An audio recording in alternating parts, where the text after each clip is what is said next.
strategy meeting. For those of you who are new, this is where we bring our team together and we talk about some of the trends and actions that we may see over the coming weeks. And what we like to do is start from a top-down perspective, and we take a peek at what chart trader might be seeing in the macro developments. So therefore, we're going to welcome in Brett Manning, aka Chart Trader. How are you today, Brett? I'm doing good. How are you, Jim?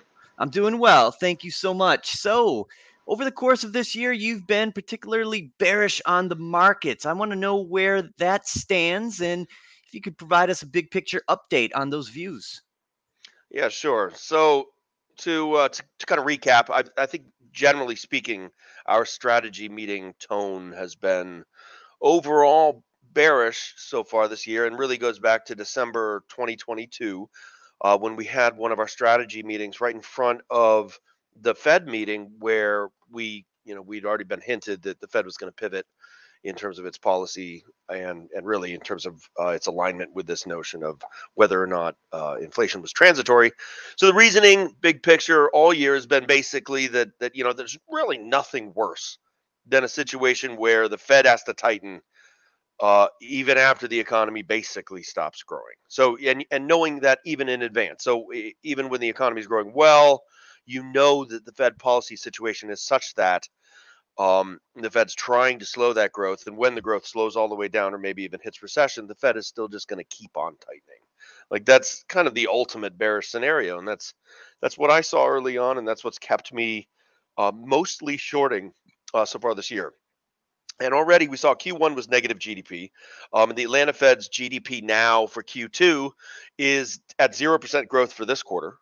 And yet the Fed is on schedule to be at over 3% from 0% by October.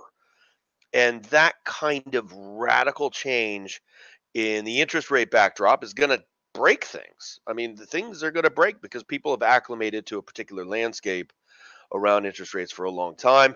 When you change that landscape dramatically, that's going to expose a lot of strategies that were really, really dependent upon cheap leverage.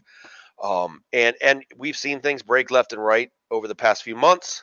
And one chart that Gavin and I have talked about in both of our last two sentiment and flow show episodes, I think is really telling and has been kind of a central point. What it is the annual change in margin debt on the NYSE over the past 25 years. And we saw in 2000 and again in 2008 the same signal. And that signal was there's a jump in margin debt of more than 50% on a year over year basis, followed immediately by a contraction in margin debt. And we that signal basically has marked the beginning of the last two major bear markets, and it also appeared earlier this year. And basically what it shows is there's a stage of wild speculation that's really on margin, on leverage, everybody levering up and everybody speculating like crazy in an outsized way, followed by a sudden constriction in leverage being accessed by investors. And when you pair those two things up immediately, it seems to be a relatively reliable signal that you have yourself a bear market on your hands. And that's what we've seen so far this year. And that's taken us down to our current levels, but it's also taken sentiment data down to really historically bearish levels, which makes it puts us in the path of a lot of squeeze risk that can happen at any time. And we've seen that over the past couple of days. So, is your strategy in the equities most likely going to be looking for opportunities to short any pops, some significant levels, or will you be looking for those squeezes? It's really both sides. It depends on the patterns. I don't like large gap opens, which we've seen the last couple of days, Mhm. but yeah, I've got a core set of setups, and I'm willing to take them in either direction. And when we have a lot of really bearish sentiment data, like we do now, that opens up. Even if you're bearish overall, that opens up some opportunities on the long side to profit from people getting over levered on the short side. All right. And I just want to get your take. We look at the put call ratio quite a bit now, and we've had discussions about where the extreme level is. Um, I guess my question would be, have we shaken out enough of the Robin Hood trader type that has kind of skewed the, you used to call them the kids with calls, or is that how you refer to them, the kids with calls? Kids with calls. Yeah. Sure. So, have they been shaken out enough to get a baseline number of what the extreme level might be in the put call ratio? I know you use the 1.35 as Mhm. a signal that, okay, we're entering this extreme area, or has that shifted? Where are you at on that? Well, so the problem is now they're the kids with puts. So the skew is just in the other direction, and I really think it does make it difficult. Volume is still super high on in terms of the options market relative to history. All right. Well, kids with puts now. All right. So, yeah. And you know what? I thought that was a dynamic that was in play on one of the more recent option expirations, that the put call ratio spiked on, I think it was a weekly expiration day. And my logic was that I think that they're trying to buy lottery ticket puts, and that's why the put call ratio was so high. So it might not be a true reflection there. It might not. So anyway, I just wanted to get your take on where that level may stand. Are you still using like 1.35 as your benchmark? Yeah, yeah. I mean, I guess I'm still centered in pretty much in that area. Because we get questions about the put call ratio a Sure, lot, especially sure. when we are tanking. So, are we all good as far as a sentiment standpoint, as far as everything that you wanted to discuss? I know we're kind of at a bearish sentiment right now, which makes things a little tricky from the short side. But anything else you wanted to add there? Well, yeah. I mean, I would say it's more than just like so.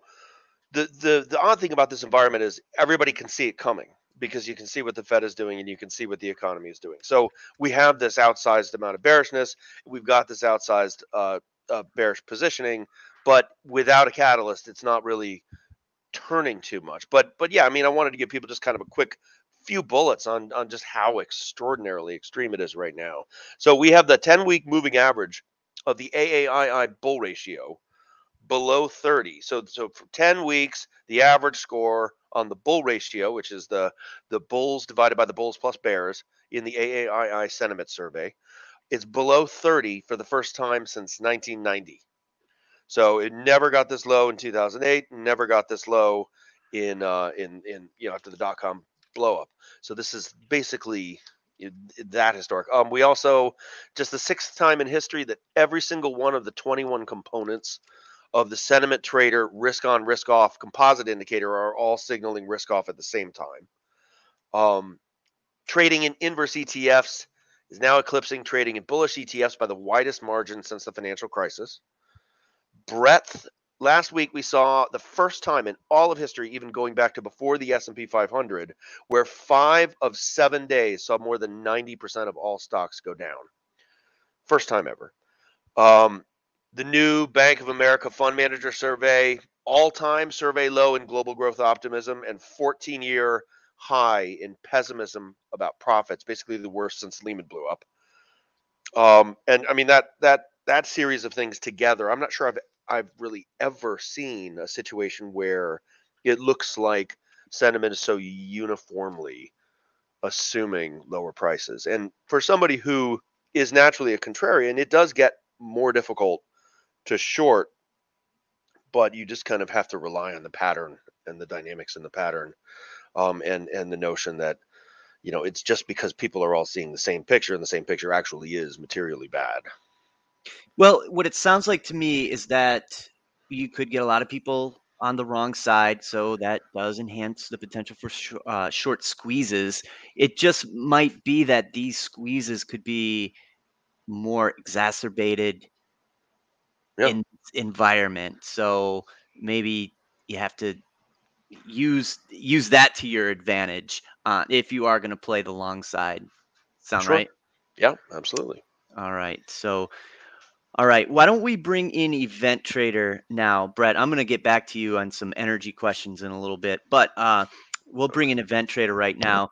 And I want to talk to you a little bit about some of the things that Brett was talking about. You guys do the Sentiment and Flow show, and based on some of the things that he's saying and what some of the chatter has been from the Fed, not only from the Fed meeting last week, but what Jerome Powell might have said today, How does that stand? I mean, is everything the same? Is the same message that we heard last week in play?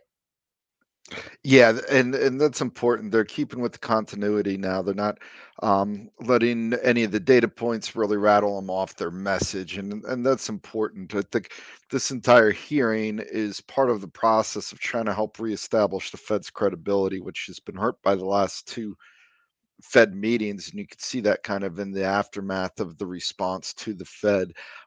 Now, this time around, we are starting to see a little bit of a basing pattern going on around that 3650 area to 3800 we were just talking about.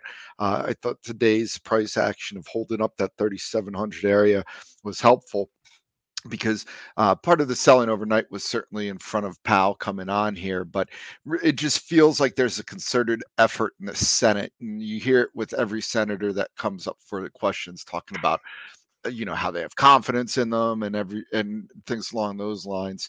That they're really trying to establish that.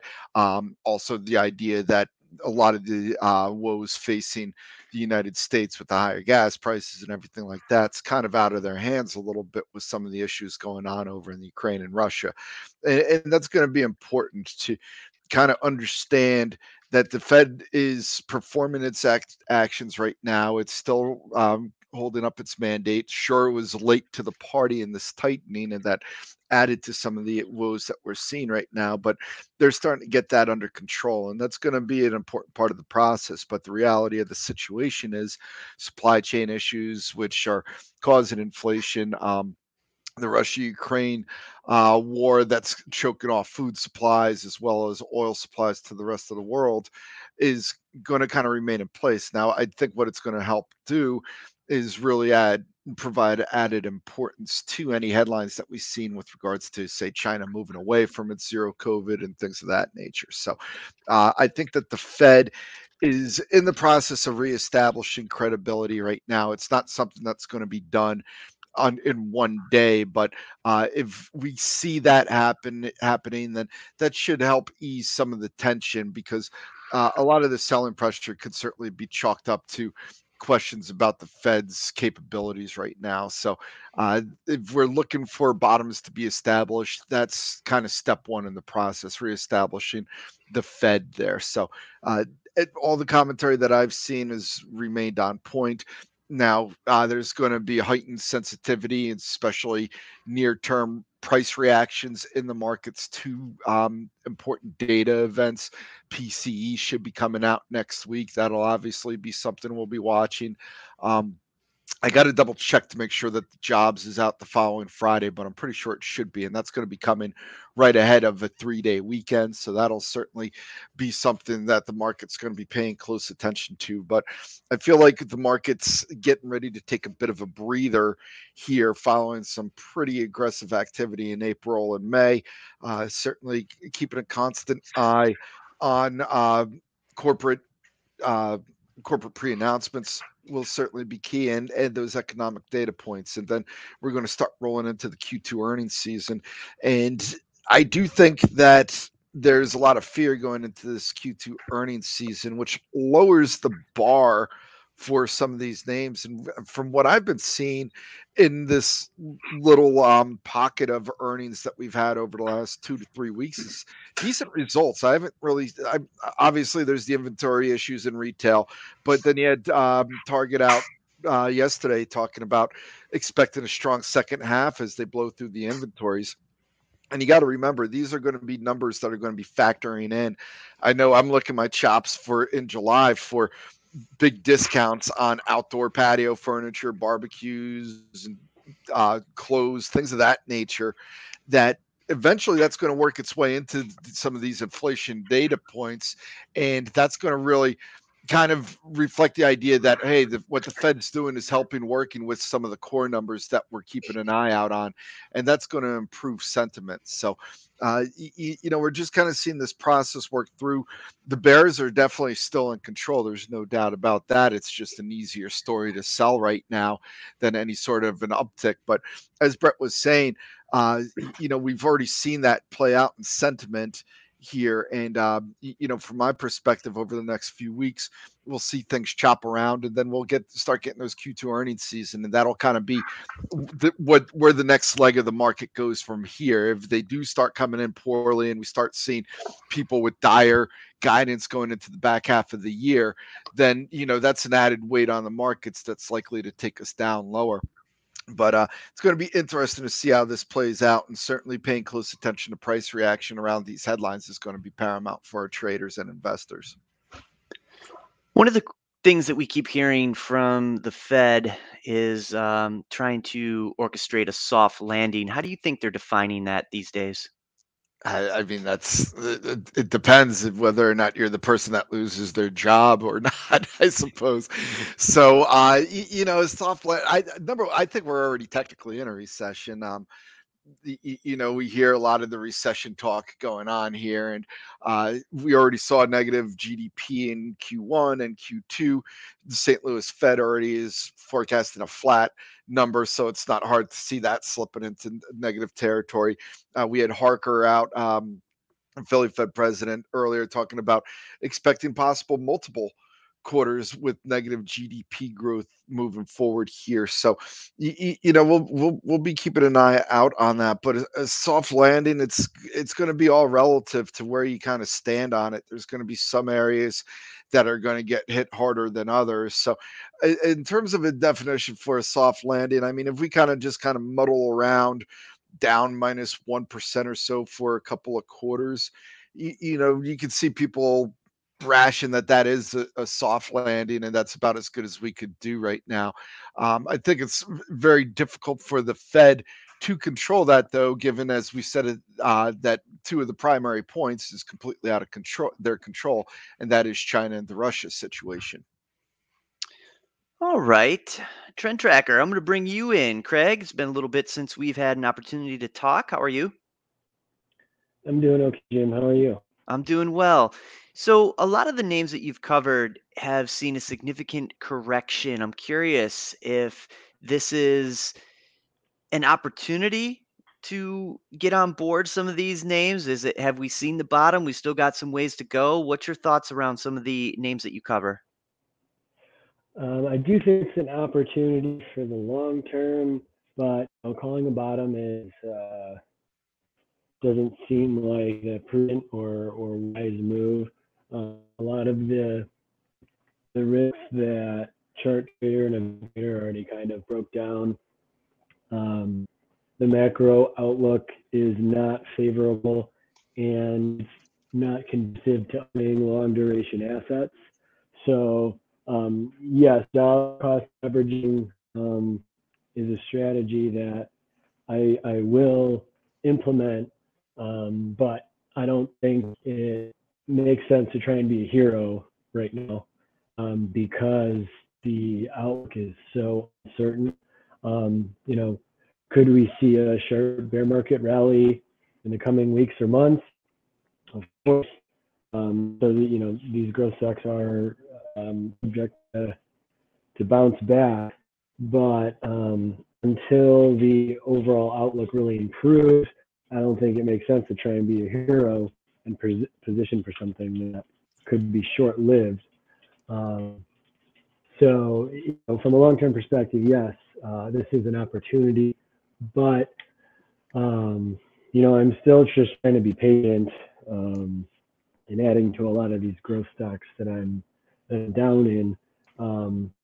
I've been more on the short side, as I'm sure you know, more recently, and my two most recent buys yesterday and last week were Meta, Facebook, which is trading. It's one of the cheap stocks in the market. They're 7 times EBITDA. And Devon Energy, which is obviously an oil and gas producer, also trading at a very low multiple with a high dividend yield. Of course, I could be early in the dip here in energy because they had a huge run. So a couple of months ago, this would have been a good pullback to get into.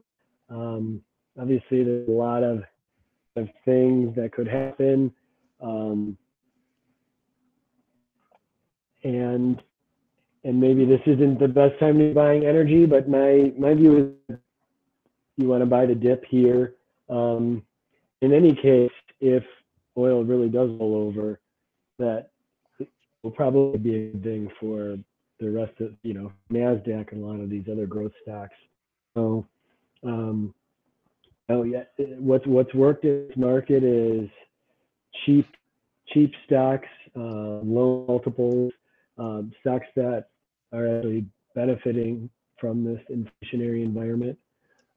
So I think those are the ones that you need to stick to near term until the inflation flat out kind of improve. Now, something I've noticed in your trading as of late, you're being a bit more nimble, a little quicker, and not holding for longer durations. I don't want to call it day trading, but a little bit of that, shorter term trading. So is that going to be more part of your arsenal in this environment? Yeah, I mean, I feel like I've clearly been forced into more tactical trading, mostly on the short side, as of late. And in a bull market, you can pick your stocks and run the market higher, but obviously that's not the market that we have. So you have to adapt, adjust. There are something like Lucid, the EV stock that came public via a SPAC last year, actually covered the short yesterday for a gain. I'm already tempted to get back in here. It continues to, it's fighting up against the 50-day for the second session in a row, and that's been resistance here for since these stocks kind of peaked out late last year. From clearly we have a different market than we did last year. So from a valuation perspective, it just seems awfully bloated. I think the enterprise value is like about 27 billion, which is more than twice that of Rivian. And they do like amazing cars, but production ramp will not be easy. They've already had to recall all of the cars that they delivered thus far. So it just seems like a very, perhaps this is a level to buy for the long term, but near term, intermediate term, it seems like there's a whole lot of risk in this stock. So, Tesla here and there, because it kind of represents one of the biggest momentum, high multiple stocks in the market. So, it's able to claim this key $700 level this week, but we'll see what happens. Tesla could continue to fall and maybe not, and still not be considered cheap, and Lucid could fall a bit, and I mean, there's really no valuation support in this stock just yet. So I think the scaling production just is a huge risk to a bloated valuation. So that's the way I look at it. One of the names that I see on your short radar is Moderna. What don't you like about that one? Well, maybe the vaccine revenue can hold up better than people think this year and next year, but it looked cheap based on what they're expected to do. If you look at last year or this year, but there's really kind of no bridge there for the rest of the pipeline to take over. So, it looks cheap based on this year's estimates. I'm trying to put the numbers here, but the rest of the pipeline is going to take years. So, again, it's just another one of these momentum stocks that worked in the pandemic. And it's already corrected quite a bit, but even management knows that the valuation isn't necessarily sustainable. A lot of people, because people have caught the more virulent strains as of late, there's more people that assume they don't need any shots, any more vaccines. The world is kind of oversupplied at this point. Management has basically said that they're going to have to do some big M&A because they have a ton of cash. So I mean, it's kind of just you know, this 50 moving averages offered resistance and short opportunities pretty much all year, and I don't think that's going to change anytime soon. But we're getting very near that today. Yeah. I've you know, so it's at a 50 billion market cap, only a $33 billion enterprise value, so they got like 10 billion in cash, and they plan to use it. You know, they'll admit that, you know, they need to use it, because otherwise now they just have this vaccine revenue will fall off, and then they just have their pipeline, which has huge potential for sure, but there's no revenue coming from it anytime soon. You know, they got the COVID vaccine approved, obviously emergency use authorization. Otherwise, that, because of the pandemic, otherwise that would have taken, you know, 10 years. So it's basically, you know, another pandemic stock is now vulnerable as things have normalized. So yeah, and I'm, you know, obviously wary of some sharp bear market rally, but it still seems like the easy is on the short side, has things to bounce, but I'm really trying to be more tactical, just defend my risk. And honestly, with shorts, I'm usually not holding shorts for a long period of time. I think Beyond Meat, BYND, was one of the only ones I had for like a year or close to a year, and I regretted covering that one. I think it was in the 70s or 80s. And that's another one that is likely setting up if we see significant strain, if it gets back to the 50 above 30. That's just that one was just a disaster. So yeah, you know, near term it still seems like easier money's on the short side. Yeah, and the big difference between those two, Moderna and Beyond Meat, Moderna only has about a 3% short interest, and Beyond Meat is up around 40%, 39%. So selling the pops in Moderna seems to be a safer play if you're going to play it on the short side. Yeah, it's not as crowded. It was ironic that was it a week ago we had a good entry on the short side in Moderna, and then we found out, because they send out all their trades, that market started buying it that day. It was that you can look on the chart. It was June 8th, where it popped up above the 50-day, and yeah, you know, it just washed out, obviously, with the rest of the market, but it's not as crowded. Coinbase is one that I'm currently short, and that one is also quite crowded, like Beyond Meat. It looks like about 20% the flow is short. And if Bitcoin, if the crypto market can't stabilize and rally from here, it does seem like Coinbase will break that $50 level eventually. I mean, it's done a really impressive job of holding it the last week or two, but it just seems a matter of time before it breaks, because it's another stock.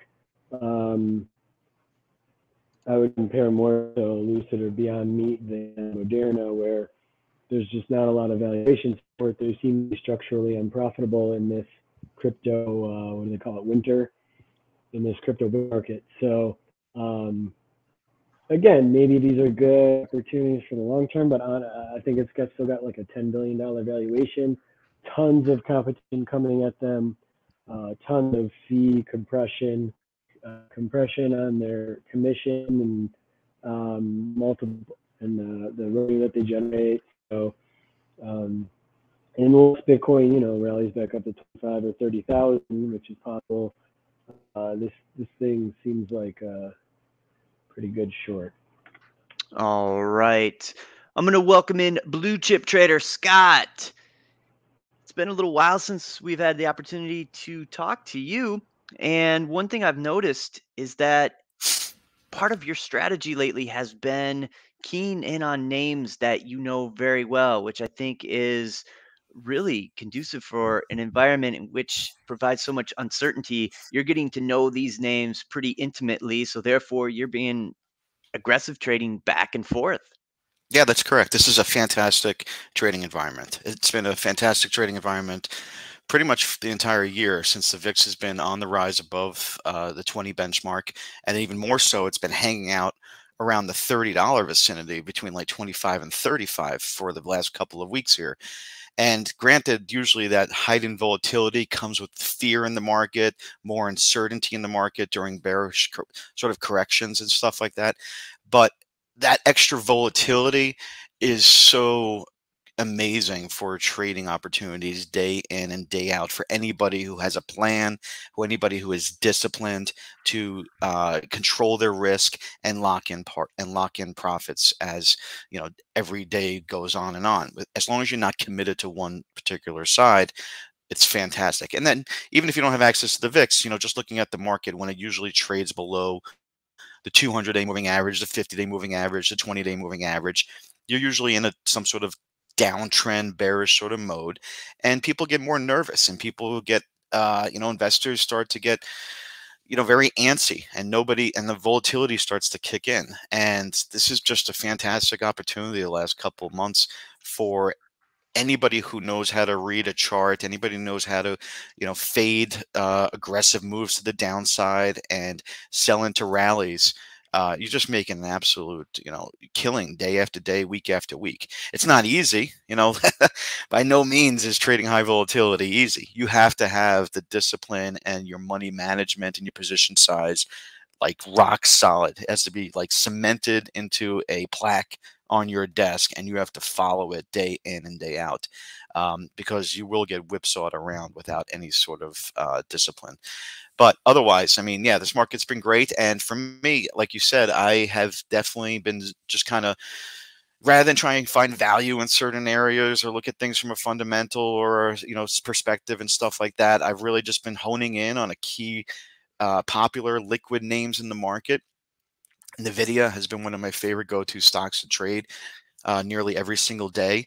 And then I also have been trading a lot of these energy names, energy just because they're the relative strength leaders in this market over the last 6 months. So just really fantastic, kind of just whittling down as opposed to going broader.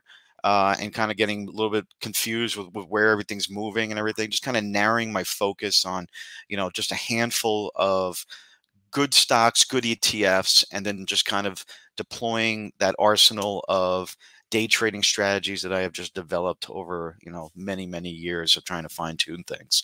And, and just the key thing is just not overstaying your welcome with all these day trades. So that's actually been, taking partial profits, managing the balances thereafter, and then just moving on.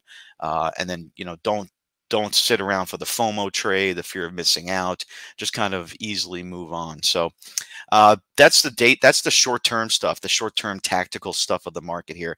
I think that opportunity for anybody that's kind of really more day trading oriented, the opportunities are just, a dime a dozen lately. So just kind of keep focusing on that. I don't see any sort of anything on the horizon that's going to really change that situation, especially with the VIX still hovering around 30 lately. Not until the VIX, starts to really get into the low 20s will I think that we're in more of a trending sort of stabilization sort of phase that would require us to kind of make different adjustments to the market. But that's really it. I mean, and people that know me, I'm not really a predictive trader. I'm not really a predictive technical analyst. I know a lot of people put targets on things and say, hey, it's got to go here, and I'm a buyer at this level and a seller at this level. I have targets, and I have, I see what's going on in the charts, but I don't know if the market's going to get to those levels. And I don't know how the market's going to respond when it gets to those levels. So it's really about just preparing for what possibilities may develop, and then watching to see how the market reacts at those levels, and then looking for that low risk opportunity that I can maybe capitalize on, and kind of taking that, call it a Boy Scout approach, of be prepared ahead of time, and then, just kind of taking what the market gives you on a daily basis or a weekly basis has really been working out well for me. I'm trying not to be too bullish, trying not to be too bearish on any given day, and I'm just kind of rolling with the punches, so to speak.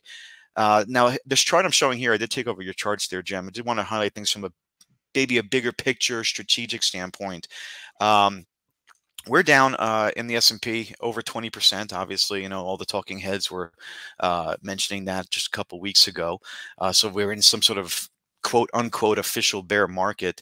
But interesting on this S&P chart that I show here, this is the Fibonacci retracement lines that are going back to the low of March 2020, the COVID crash, and the recent peak that we've seen here in early January of this year.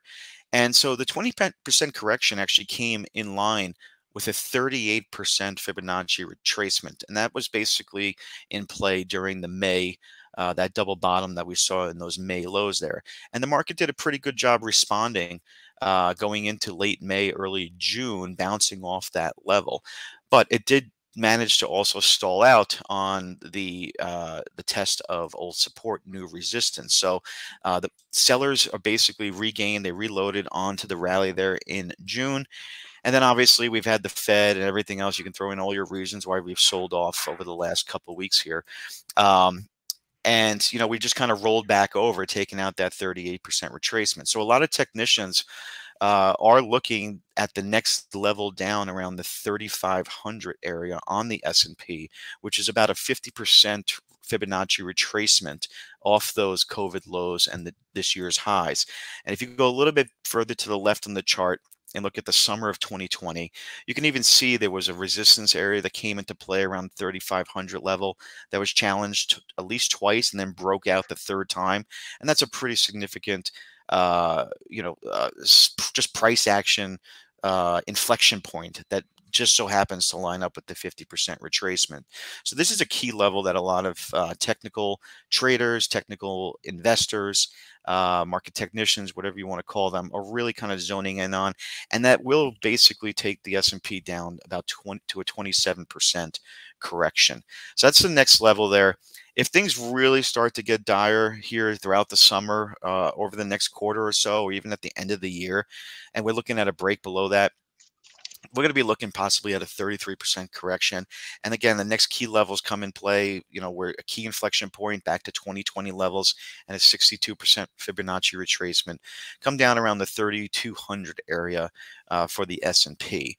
Now, I'm a little bit more in the bullish camp of things. I think obviously there's a lot of uncertainty that's out there.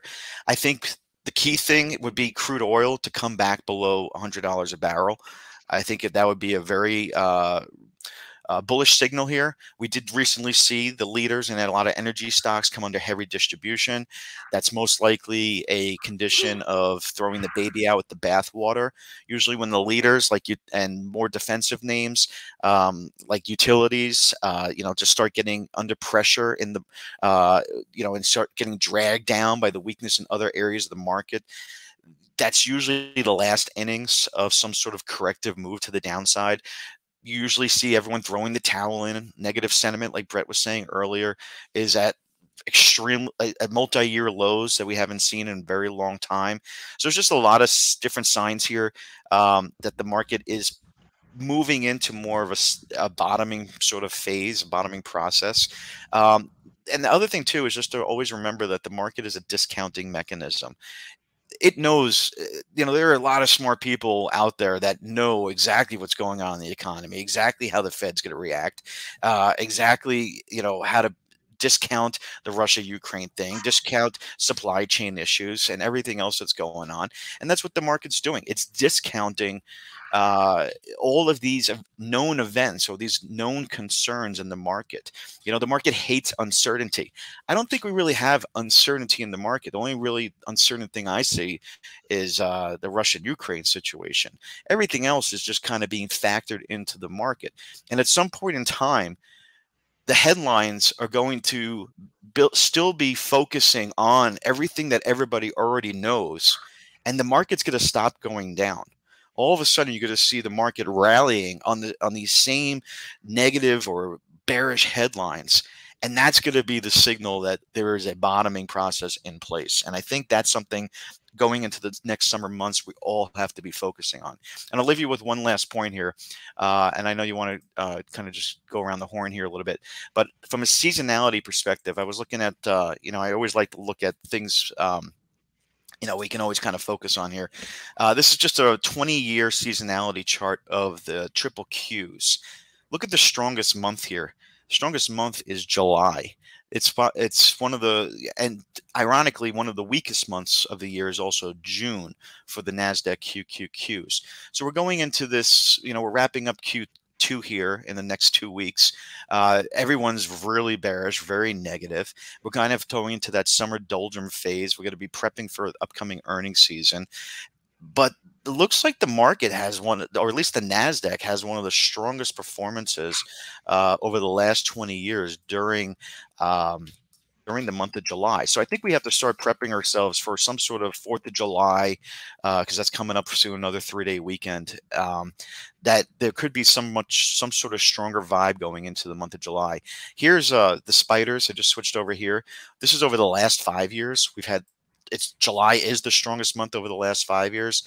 And if I expand it out to the a 20-year time frame, June, you know, usually the market slumps, it peaks out in April, it's weak in May, and then June's amongst the weaker months, and then we get that recovery in July. So I think we really do need to start prepping ourselves a little bit for some sort of recovery effort, some sort of upside move, relief rally, whatever you want to call it. After this quarter end rebalancing happens in the major indices, I just think the market's just kind of overdue from a technical perspective, bearish sentiment perspective, seasonality perspective. It looks like there should be some upside. And then, you know, I keep finding more information on my charts here. This is down here on the weekly time frame too. This is the RSI on the lower half of the chart. RSI in a weekly time frame has gotten below the oversold level twice here, and that's basically creating a bullish divergence off these recent 2 lows that we saw in May and then just recently here in June. So that's another potential positive too. But I think, again, obviously there's a lot of intermarket action here in play. Whether I think yields, you know, they probably should start stabilizing. We all know the Fed's looking for some sort of soft landing. They've made an aggressive jump of 75 basis points to really kind of, you know, curb inflationary concerns a little bit to some degree. So on a technical basis, the 10-year note is challenging highs that we have not seen in over a decade. And after a really strong run up, I just think a well-deserved rest around this area is probably due. And this is all going to kind of, I think, lead into some sort of, like I said, just some sort of summer rally that we should be kind of prepping ourselves for. And what I find interesting about that data on Which one? the fact that you found that the July period is significantly higher on a seasonal basis. Right. We have earnings season coming Yeah. up, so this is the end of the quarter, and we've heard, you know, the talk about the analysts walking down the numbers. We just heard from Brett that the sentiment is at fairly extreme level. So what we could have is an earnings season catalyst on the horizon. So it's really good that you pointed that out. Yeah, they lowered the bar and everyone's really negative, and all they have to do is just kind of meet those expectations or just slightly beat them. And yeah, people are going to be diving back in thinking, you know, and that's going to kind of set up some really nice trading opportunities here. Yeah. I'm still, you know, I'm still cautious on the bigger picture. I don't know if we're going into a recession. I think that's something that, you know, what's the official definition of a recession? 2 lower GDP quarters in a row or something like that. So we'll figure that out. But usually by the time the market's screaming recession and telling you a recession, the market's coming out of it. Yeah, the market's coming out of it. It's already bottoming. And it's the same with inflation. When the Fed starts tackling and raising rates as aggressively as it is for inflation, you're usually at the tail end of it. It's not like, I don't think we're going to be going into this, parabolic sort of continuous run up here. Everything's kind of come into fruition, but it has been. So it's really kind of just, I think everyone's aware of the situation right now. They're just kind of slowly digesting everything because they've been beat up if they haven't had a plan and they haven't done anything. And they are snake bit if they haven't really been, focusing on risk management. And so they're just kind of slow to come around here, and they're just kind of waiting for more data points to get involved again. There's no rush to do anything in this market, I guess, despite the opportunities with the volatility. There's really no rush for anybody to do anything right now, just outside of like preserving capital. So you can argue that against me, but that's kind of where I think what everyone's kind of doing right now. They're just sitting on their hands at the moment. No, I think it's great points, and the proof's been in the pudding. You've been very nimble and cleaning up, so Yeah. good stuff there. I want to bring in Scalp Trader because you have been focusing in on something that you're no stranger to, but it might be a bit of foreign territory for a lot of our listeners out there, and that would be the preferred markets and the yield markets. So, Scalp, you had a brand new trade today. You've been diving into that. Talk a little bit about what you're seeing in that area. Hi, Jim. Yeah, so the preferred income strategy had been a core part of my portfolios for a number of years. And with the decline in interest rates, I just thought that strategy had become dramatically overvalued, and that eventually you would basically lose a lot of money once interest rates started to increase and the value of those holdings declined. And so you've seen a lot of fixed income yield strategies that are down double-digit percentages this year, 10 to 20 or even 30%. I mean, some of these mortgage REITs in particular have just gotten hammered. They've lost book value. The yields are really high right now, but they're fake yields because they're probably going to end up having to cut the dividends. So I think now is interesting. I mean, obviously, rates are rising and yields are far more attractive. So, today I initiated a position in a JP Morgan preferred. And, essentially I kind of look at it as almost like a cash management kind of tool. Like, I've always been a proponent of making sure your cash is working. Obviously, this is a pretty volatile environment. And so I'm not putting too much cash into my cash management strategies, but I'm starting to bring back on cash management strategies. And so this JP Morgan preferred is yielding almost 6%. I think it's like 5.85%.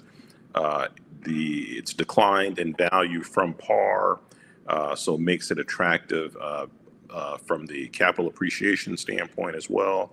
So last week, I think on Friday, even though I was off, I put out a trade on a commercial REIT at almost 14% yield. And so you just haven't seen these types of opportunities in multiple years, other than, we bought a bunch of stuff literally within minutes and hours of the COVID low that we're able to buy that went on to rally 100, 200, 300%. That was kicking off 30, 40% yields in many cases. And as we've scaled out of those opportunities have not been presented again until recently. And so starting to scale back into some of those positions. So again, all of my swing trades are posted under that Focus secondary ticker, FOCUS. So if you want to look at any of those names, they are there for you. I guess one of the things that I kind of want to talk about is just the dramatic shift in sentiment that we've seen out there. I think it was just a little bit over a year ago that we had a strategy meeting, And I talked about how everywhere I went, people who know what I do were asking me about the markets, asking me about crypto. And I pointed out that that's always been a sign to me that we're near a market top. You know, the rally went on for another quarter or so, but obviously, you know, getting the massive shakeout now. As I come across people now, like there's just a lot of pain out there. People aren't really kind of in the whole buy the dip mode. They're just, you know, talking about their losses, how much pain they're experiencing. So that's from a contrarian standpoint. I think that's bullish, and you know, makes me a little bit more bullish on the opportunities out there.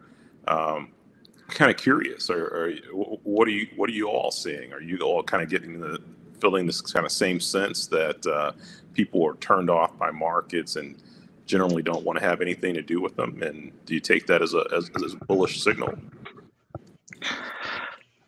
I wouldn't say I'm necessarily seeing people turned off by markets. You know, I don't feel people think that they're snake bitten. I think what Brett was talking about, and you see a lot of the deleveraging that was going on, and I don't know how much of that would be your retail trader or anything along those lines, but I don't know. I'm just not seeing as much as I remember 2007 through 2009, where people were like, "Oh, I'm never touching the market again," you know. And I don't see that sort of hopelessness this time around, which of course could always suggest that maybe we got some further downside to play out. But I think a lot of people did pretty well. If you think about it, what we got down to about 2,100 at the beginning of COVID. I mean, you know, we're still up 40% or so from those levels, right? So I'm not seeing that same sort of hopelessness. I think people have a fair idea kind of that there was a lot of liquidity pumped in by the Fed that's being drained out, and I don't see them blaming markets as much. But you got to figure there's a little bit of sentiment going on around that level, but I haven't seen the hopelessness that I saw back in 2007 through 2009 myself. So this is Blue Chip here. So what if the market, you know, that 2007, 2009 was all based around the housing market, obviously, subprime mortgages. What if we're in more of a, you know, what if we've just recently seen more of a very highly speculative bubble, similar to the late 1990s, 2000 period? You know, if you look back just the last few years, we've had all these new assets, from cryptocurrencies to NFTs to SPACs to, you know, marijuana stocks, all these like very no profit, you know, hopeful, you know, highly speculative, you know, groups of stocks that really ran up, made people a lot of money as they were going higher. And then they've all come, you know, back down. This is actually, you know, where's, you know, my point is that the 2007, 2009 timeframe was very much the financial sector. This was more of a widespread area, very speculative things with no profits, which was, you know, in my opinion, it was maybe similar to the late 1990s internet bubble. And that correction took over 2 years, and it was kind of a slow plane going on there. And then I believe the Fed was also raising rates during that time too. So, you know, it's possible that maybe we are going into something from 20 years ago. I don't know. Any argument against that case that we could? I think I think, like I said earlier, I think we're due for some sort of short-term stabilization, some sort of short-term recovery efforts. But if things don't improve on the horizon over the next couple of quarters, we could be looking at even though, you know, another rough 2023. Yeah, so I mean, I would agree, Scott, that this reminds me more of that internet bubble period, because I think in 2007, through the great financial crisis, there was just so much leverage in the system, and the average person just didn't really understand kind of what they were dealing with. I don't think they understood just that their home value was too high. Everything was, you know, all the money that was being pumped into the economy. Obviously the banks were doing crazy things, speculating in pretty ridiculous ways. So this feels more like that. I mean, I think in terms of kind of the hopelessness I see, it's more kind of that incremental buyer that came into the market who really hadn't been a speculator before, that all of a sudden became a day trader, an options trader, a crypto trader. Those are the people that kind of really disappeared to me. I guess the other thing that I'm paying attention to is just, what that means for inflation, right? Like, I don't think that people obviously had been noticing prices, but I don't think they kind of really understood that, maybe the party could be coming to an end until the Fed started jacking up rates, and then oil spiked as well, and they're starting to pay attention to prices at the pump. And I don't know, it just feels like people are becoming much more price sensitive and price aware and economy aware than they were a couple of months ago. And maybe that 75 basis point increase by the Fed, I think that got a lot of media attention. And obviously stocks have gotten hammered. So I don't know. I'm just wondering if maybe the Fed is actually doing a good job of kind of bringing down inflation expectations, which might allow them to kind of pull back a little bit on the pace of rate hikes. I don't know. You guys have any thoughts? Yeah, I mean, I think from my perspective too, one of the big differences between 2007 through 9 was a financial crisis is always going to hit a little bit harder, because once you start questioning the institutions that are in play, that makes you a little bit more concerned.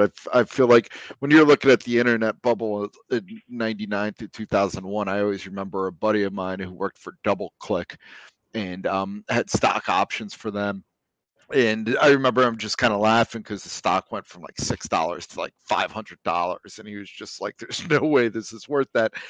And I get the feeling that the NFTs and some of those vehicles that were being used to really kind of inflate things, people aren't as surprised to see that leverage and everything come out now, as opposed to when you buy a house, and which was obviously at the focal point of the great financial crisis, and that starts being disrupted, and you start hearing about these instruments that the banks had with the CDOs and the credit default swaps and everything. People didn't really completely understand that. So I think that definitely is one differentiator too. People have a fair idea of, oh, I'm not surprised to see that come crashing back down, and that's certainly playing a factor. That leverage being drained out because of those instruments being pulled in, that's certainly helping rein in inflation. So I think that's kind of helping more with the reining in inflation. But we haven't really seen housing prices getting decimated, which is usually a pretty key wealth generator for a lot of people. And I find that to be helpful, and thus keeping things a little bit more controlled.